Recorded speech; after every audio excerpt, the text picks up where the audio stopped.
Social മീഡിയയിൽ ആരെയും എന്തും പറയാമെന്നൊരു ധാരണ പലർക്കുമുണ്ട്. നേരിട്ട് പറയാൻ മടിക്കുന്ന കാര്യങ്ങൾ പോലും കമൻറ്റ് ബോക്സുകളിൽ നിറഞ്ഞൊഴുകാറുണ്ട്. ഒരു സ്ക്രീനിന് പിന്നിൽ മറഞ്ഞിരുന്ന് മറ്റൊരാളുടെ മുഖത്ത് നോക്കാതെ സംസാരിക്കുമ്പോൾ അതിൻ്റെ ആഘാതം പലരും തിരിച്ചറിയാറില്ല. എന്നാൽ ഫേസ്ബുക്കിൻ്റെ പോസ്റ്റുകളും കമൻറ്റുകളും പല പ്രകോപനങ്ങൾക്കും പകയ്ക്കും വിദ്വേഷത്തിനും കാരണമാകാം. പാലക്കാട് പട്ടാമ്പിയിൽ വയോധികനെ ക്രൂരമായി കൊലപ്പെടുത്തിയത് സോഷ്യൽ മീഡിയയിലെ കമൻറ്റുമായി ബന്ധപ്പെട്ട തർക്കത്തെ തുടർന്നാണ്. കൊടലൂർ സ്വദേശി മുഹമ്മദിനെ കൊലപ്പെടുത്തിയ കേസിൽ 3 അംഗ സംഘത്തെ പട്ടാമ്പി പോലീസ് അറസ്റ്റ് ചെയ്തു.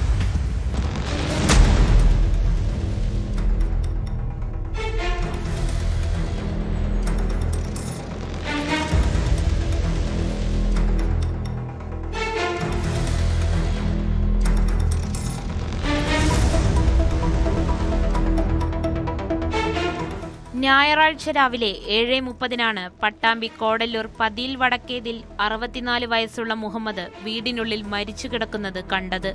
മൂത്ത മരുമകൾ രാവിലെ എത്തി നോക്കിയപ്പോഴാണ് തറയിൽ കിടക്കുന്ന രീതിയിൽ മൃതദേഹം കണ്ടത്.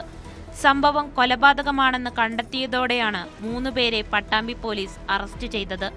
ശങ്കരമംഗലം സ്വദേശികളായ ചാത്തേത്ത് വീട്ടിൽ മുഹമ്മദ് റഫീഖ്, കോട്ടത്തൊടി വീട്ടിൽ സജാദ്, തിരുവനന്തപുരം തിരുമല സ്വദേശി റോയി എന്നിവരാണ് അറസ്റ്റിലായത്.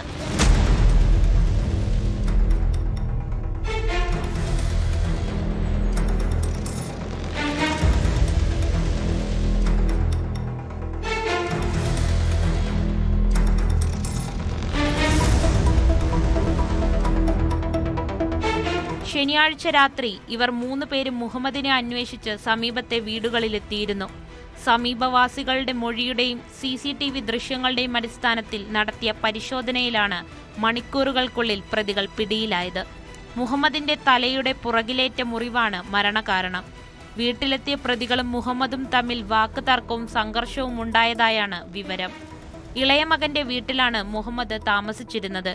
മറ്റുള്ളവർ വിരുന്നു പോയ സമയത്താണ് പ്രതികൾ വീട്ടിലെത്തുകയും മുഹമ്മദിന്റെ മരണം സംഭവിക്കുകയും ചെയ്തത്. പാരമ്പര്യ ചികിത്സ സംബന്ധിച്ച് മുഹമ്മദ് സമൂഹ മാധ്യമങ്ങളിൽ പോസ്റ്റുകൾ ഇടുന്നത് പതിവായിരുന്നു.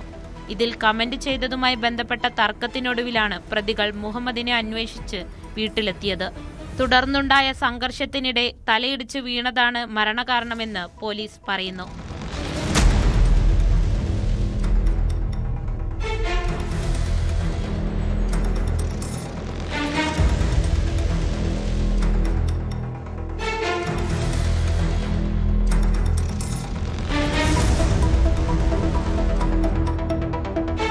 News 18 പട്ടാമ്പി.